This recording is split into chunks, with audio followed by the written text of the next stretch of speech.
त्याला क्षमता पण बाप्पानीच दिलेली आहे, त्याचे हात बळकट बाप्पानीच केलेत, म्हणून त्याला वाटतं की ह्या क्षेत्री आपल्याला अन्नदान करायचं आहे. मग जर आम्ही अशा प्रकारचा विचार करत असू तर तुम्ही साधक आहात, मुलं आहात, आईचं काम आहे, वडिलांचं काम आहे, मुलांची चूक होत असेल तर त्यांना समजून सांगणं हे काम आहे. या भूमिकेतून मी सांगू इच्छितो की आपल्याला जे अन्नदान करायचं ते सत्पात्री व्हायला पाहिजे असेल तर इकडे तिकडे कुणालाच न सांगता वर्षातून एकदा संकल्प करायचा की मला काही लोकांच्या मुखात का जाईना पण अन्नदान करायचं म्हणजे करायचं. फक्त संकल्प करा. मग ते कसं होणार स्वामी, माझी ऐपत नाही आहे, मी संकल्प करेन करा पण तो सिद्धीला कसा जाणार. जर गुरूंवर विश्वास असला तर गुरु अशी परिस्थिती निर्माण करणार आणि तुमच्या समोर त्या विषयाची पूर्तता करणार. पण अशी वेळ आली, अशी परिस्थिती निर्माण झाली की एक दिवशी अन्नदानाचे तुम्ही पैसे भरू शकता, त्यावेळी गुरु दुसरी पण परिस्थिती उभी करून ठेवतात. म्हणजे काय तर दुसरी गोष्ट करावी असं तुमच्या मनात त्यावेळी येतं. त्यावेळी आपला बॅलन्स जाता कामा नये की आता माझ्या हातात पैसे आलेले आहेत मग मी ह्याचा फ्रीज घेतला तर. संकल्प काय केला होता. गुरु कसोटी घेत असतात, गुरु परीक्षा घेत असतात. आता इथं एवढं सगळं वैभव श्री क्षेत्र येत असतं, वेगळ्या पीठांवर येत असतं, त्यावेळी गुरु माझी पण परीक्षा घेत असतात की यातलं घरी न्यायची काय बुद्धी होते का बघत असतात. ती दुर्बुद्धी त्यांच्या कृपेनं कधी येत नाही म्हणून हे वैभव वाढलंय. ज्या दिवशी ती दुर्बुद्धी मलाही येईल त्या दिवशी ह्या क्षेत्रांचा विकास बंद होईल. वेगवेगळ्या गोष्टी असतात की मोह समोर उभा राहतो, अरे दिलंय तर मला दिलंय तर मी घरी घेऊन गेलो तर काय होतं, अशी भावना मनात येऊ शकते. अशी कसोटी गुरु घेऊ शकतात ते घेत असतात. पण जर निष्काम वृत्तीनं आपण काम केलं तर कधीच वाटत नाही की ही गोष्ट जी आलेली आहे ती माझ्यासाठी नाही, तिकडे आलेली आहे, ती गजानन महाराजांसाठी आलेली आहे. याला म्हणतात निष्काम कर्म. तसं तुम्हाला सत्पात्री दान करायचं असेल संकल्प करा आणि मला वर्षातून एकदा तरी स्वामी अशी ताकद द्या की मी श्री क्षेत्र नाणीच्या ठिकाणी येऊन अन्नदान करेन किंवा मी स्वामी अखंडित अन्नदान करेन. काही असे सुद्धा याच्या म्हणजे साधक आहेत, एकदा अखंडित अन्नदान म्हणजे एकदा एक दिवशी अन्नदान झालं, मग त्याने संकल्प केला की पुढच्या वर्षामध्ये पूर्णपणे मी ह्याचे पैसे भरेन थोडे थोडे दर महिन्याला आणि अखंडित अन्नदाता होईल.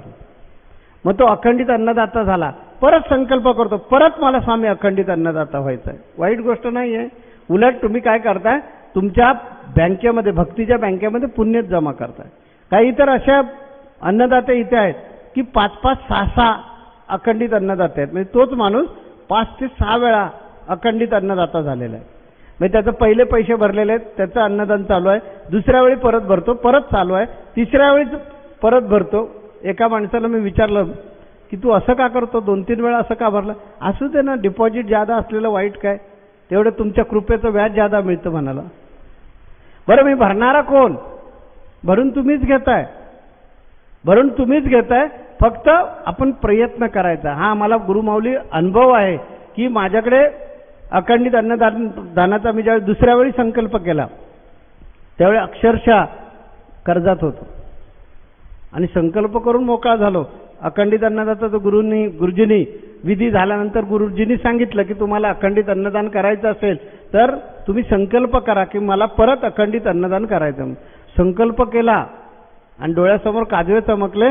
गुरुंना मी शब्द देतोय, आज माझी कंडिशन काय आहे, मी हे जे आज अन्नदान करतो ते 1 वर्षापूर्वी भरलेले पैसे आहेत आणि माझा नंबर लागलाय, त्यावेळी परिस्थिती होती, पण आज मी संकल्प केला पूर्ण कसा होणार.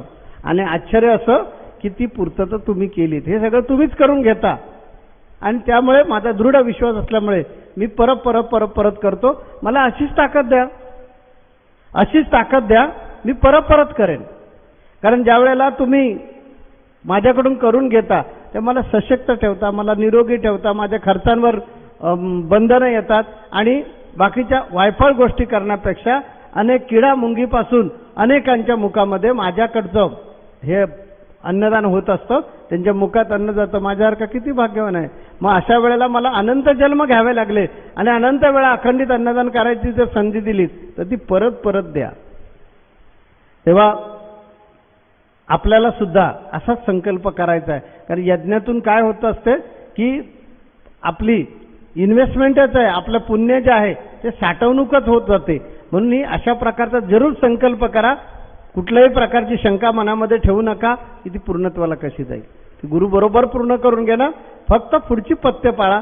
मला अमुकच तारीख मिळाली पाहिजे, माझ्या एवढेच लोक तिथे जेवले पाहिजे, माझा फोटोच काढून घेतला पाहिजे, माझा विधी त्या गुरुजींनी बरोबरच केला नाही. आपण गुरु माऊलीला अर्पण केलंय. पुढे जे सगळे प्रकार आहेत, फोटो काढणे, यज्ञाला बसवणे, विधी करून घेणे, हे तुमच्या मनात ते समजुतीसाठी आहे. ज्या दिवशी तुम्ही तो निधी भरलात त्या दिवशी तो संस्थेमध्ये जमा झाला आणि तिथून तुमचं पुण्य जे आहे ते काउंट व्हायला सुरुवात झाली. कधी कधी आपल्याला तारीख असते त्याचं पत्र उशिरा मिळतं. कधी कधी आपण जाणूनबुजून मला पत्र मिळालंच नाही म्हणून सांगतो आणि विधीची तारीख चुकवतो आणि मध्येच येतो. आपला विधी जो आहे हा विधी ज्या दिवशी तुमचे पैसे आले त्या दिवसापासूनच तो सुरू झालेला असं समजायचं. आणि मला हेच झालं पाहिजे, माझं तेच झालं पाहिजे, मला बरोबरच विधी केला नाही हे मनातून काढून टाकलं आणि मी करणारा कोणीतरी आहे हे मनातून काढलं तर सत्पात्री दान आपल्याकडून होऊ शकतो. तेव्हा भगवान कृष्णाने अर्जुनाला सांगितले की अर्जुना, हे निष्काम वृत्ती वाढण्यासाठी तुला वेगवेगळ्या प्रकारच्या याज्ञिक कर्मामध्ये पण सहभागी झालं पाहिजे.